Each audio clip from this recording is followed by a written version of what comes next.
Film की शुरुआत में हमें लाखों साल पहले के जुरासिक समय को दिखाया जाता है, जहां हम हेनरी और ईडा नाम के दो डायनासोर कपल को देखते हैं जो एक आइसोलेटेड जगह पर खेती करके अपना जीवन बिताया करते थे। तभी एक दिन उनके अंडे से उनके बेबीज बाहर आते हैं, जिनमें से पहले दो बेबीज बहुत ही शरारती होते हैं, जिन्हें वो बक और लिबी नाम देते हैं। पर तीसरे अंडे से निकला हुआ बेबी बहुत ही कमजोर होता है और वो बहुत डरा होता है। हेनरी और ईडा उसे आर्लो नाम देते हैं और वो अपने बेबीज के आने से बहुत खुश होते हैं। इसके बाद से समय यूं ही बीतता रहता है, जहां अब तीनों डायनासोर बड़े हो चुके थे और लिबी और बक अपने पेरेंट्स की उनके काम में मदद भी किया करते थे। पर आर्लो वीक होने के कारण अपने किसी काम को भी सही से नहीं कर पाता था। हेनरी और ईडा ने सर्दियों के लिए खाना स्टोर करने के लिए स्टोरेज बनाया होता है और वो उस पर अपना फुटप्रिंट लगाते हैं। आर्लो और उसके सिबलिंग्स भी फुटप्रिंट लगाने के लिए बहुत एक्साइटेड होते हैं, पर हेनरी उनसे कहता है कि अभी तुम इस काबिल नहीं बने हो। जब तक तुम कोई बड़ा काम नहीं कर लेते तब तक तुम फुटप्रिंट नहीं लगा सकते।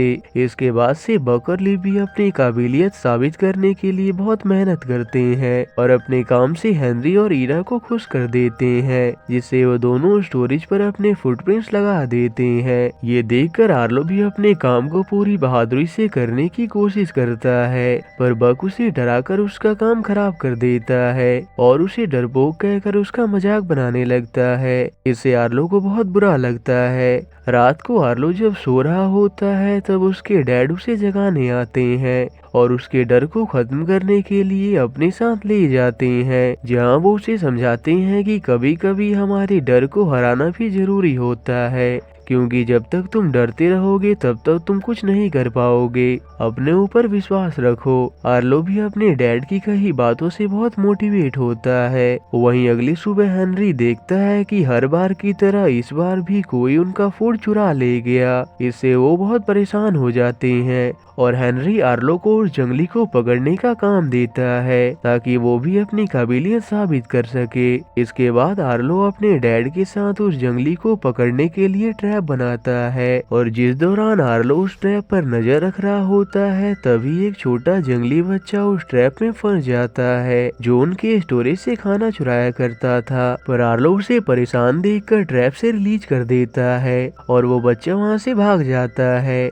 ये बात जब हेनरी को पता चलती है तो वो आर्लो पर गुस्सा करता है और उस जंगली बच्चे को पकड़ने के लिए आर्लो को अपने साथ लेकर जंगल की ओर जाने लगता है। उसी दौरान वहाँ का मौसम खराब होने लगता है और बारिश भी शुरू हो जाती है, जिससे आर्लो डरने लगता है। इसलिए हेनरी आर्लो को लेकर घर वापस लौटने लगता है, पर तभी पानी की तेज बहाव उनकी तरफ आने लगती है। हेनरी आर्लो को तो उससे बचा लेता है, पर वो खुद उस बहाव के कारण मारा जाता है। हेनरी के जाने के बाद आर्लो खुद को अकेला महसूस करने लगता है। एक दिन जब आर्लो स्टोरेज में कॉर्न इकट्ठा कर रहा होता है तभी वो उसमें जंगली बच्चे को देखता है। उसे देखकर आर्लो को बहुत गुस्सा आता है और वो उसे अपने डैड की मौत का जिम्मेदार मानकर उसे पकड़ने की कोशिश करता है, पर उसी दौरान वो उस बच्चे के साथ नदी में गिर जाता है और उसकी तेज लहरों के साथ बहता हुआ बहुत दूर आ जाता है और आंखें खुलने पर वो खुद को अकेला पाता है। पर तभी उसकी नजर उसी बच्चे पर पड़ती है, लेकिन वो उसे देखते ही वहाँ से भाग जाता है। वहाँ से आर्लो को नदी नजर आती है, जिससे उसे अपने डैड की कही बात याद आती है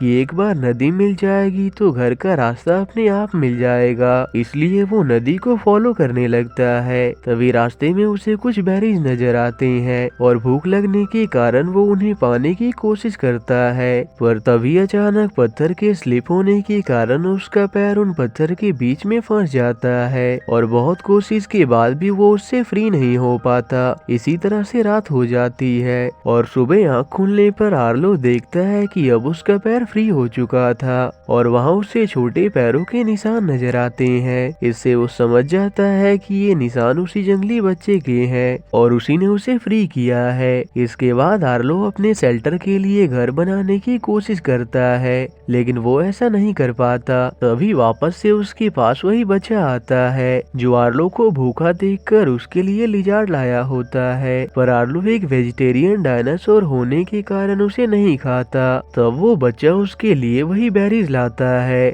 जिसे देखते ही आर्लो उसे तेजी से खाने लगता है। पर आर्लो उससे कहता है कि मुझे और बेरी चाहिए, इसलिए वो बच्चा उसे एक पेड़ के पास ले जाता है, जिस पर लगी बेरीज को देखकर आर्लो उनकी तरह बढ़ने लगता है। पर तभी उस पेड़ पर मौजूद एक स्नेक आर्लो के ऊपर आ गिरता है, जिसकी वजह से वो नीचे आ जाते हैं। वो स्नेक आर्लो पर अटैक करने ही वाला होता है, पर वो बच्चा उसका बहादुरी से सामना करके उसे वहां से भगा देता है, और इस तरह से आर्लो और उस बच्चे के बीच अच्छी दोस्ती हो जाती है, और आर्लो उसे स्पॉट नाम देता है। दोनों साथ में खूब मस्ती करते हैं, पर अभी भी आर्लो अपने फैमिली को बहुत मिस कर रहा होता है। वहाँ आर्लो स्पॉट को अपने फैमिली मेंबर्स के बारे में बताता है, पर वहीं उसे पता चलता है कि स्पॉट के पेरेंट्स अब इस दुनिया में नहीं थे।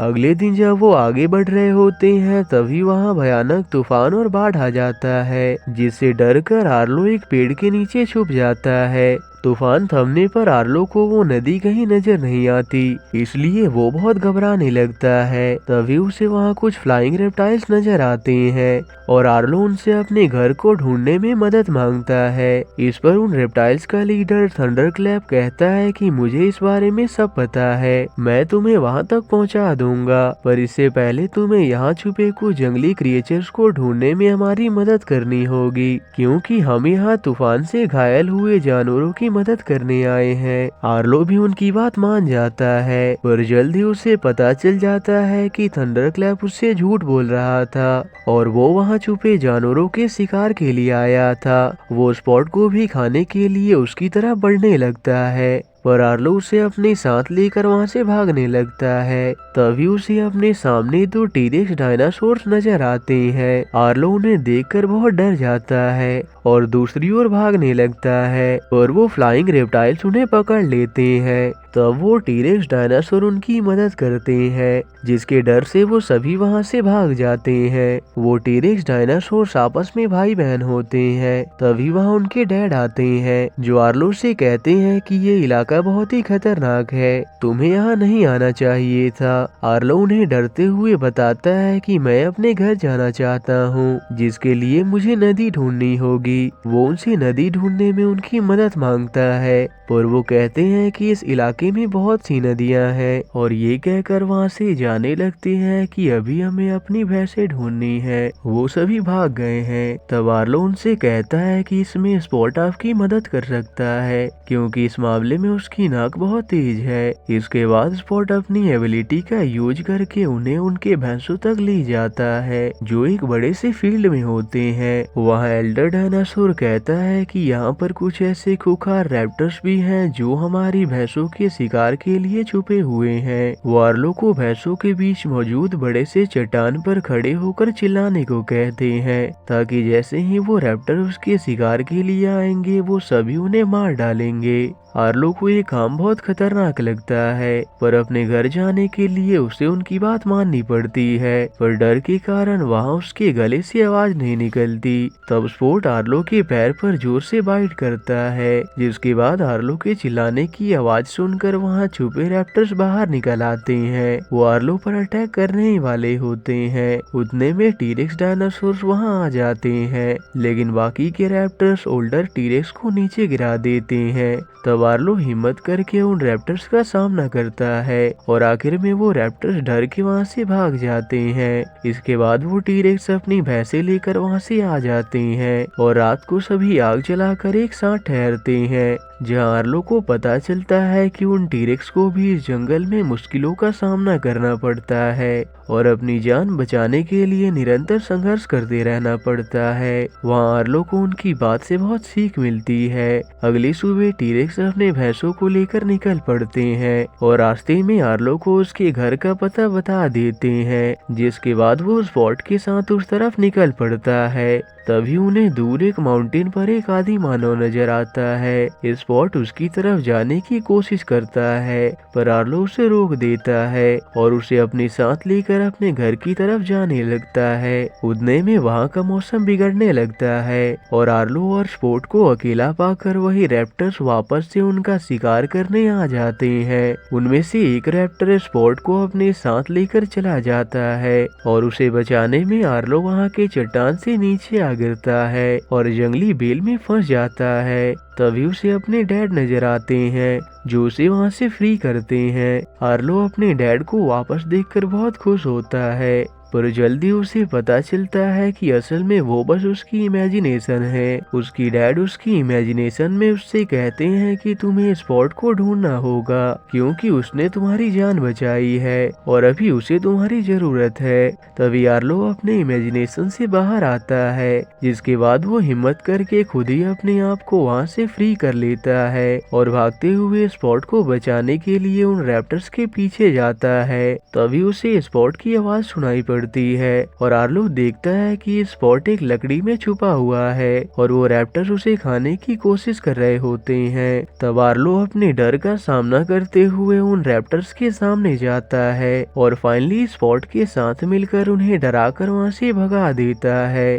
तभी देखते ही देखते वहां वापस से भयानक बाढ़ आ जाता है, जिसमें स्पॉट बहते हुए दूर जाने लगता है, पर आर्लो भी अपनी जान की परवाह किए बिना उसे बचाने की कोशिश करता है और फाइनली वो इसमें कामयाब भी हो जाता है। स्पॉट के होश आने के बाद वो वापस अपने जर्नी की ओर निकल जाते हैं। वो अपने घर के बहुत करीब होते हैं, तभी वापस से उन्हें वही इंसान नजर आते हैं। इस बार स्पॉट उनके करीब जाता है। वो इंसान आपस में एक फैमिली होते हैं और वो स्पॉट के आने से बहुत खुश होते हैं। आर्लो भी समझ जाता है कि यही स्पॉट की फैमिली है और उसे उन्हीं के साथ रहना चाहिए। वो स्पॉट को भी इसके लिए कन्विंस करता है और उसे वहीं रहने को कहता है और आखिरी बार उससे मिलकर अकेले ही अपने घर की ओर निकल जाता है। फाइनली उसे अपना घर मिल भी जाता है, जहां उसकी मॉम और उसके सिबलिंग्स उसे वापस देखकर बहुत खुश होते हैं। इस पूरे जर्नी को तय करके आर्लो ने भी अपनी काबिलियत साबित कर दी थी, इसलिए आखिर में वो भी अपने फुटप्रिंट्स लगा देता है और इसी के साथ ये मूवी यहीं एंड हो जाती है।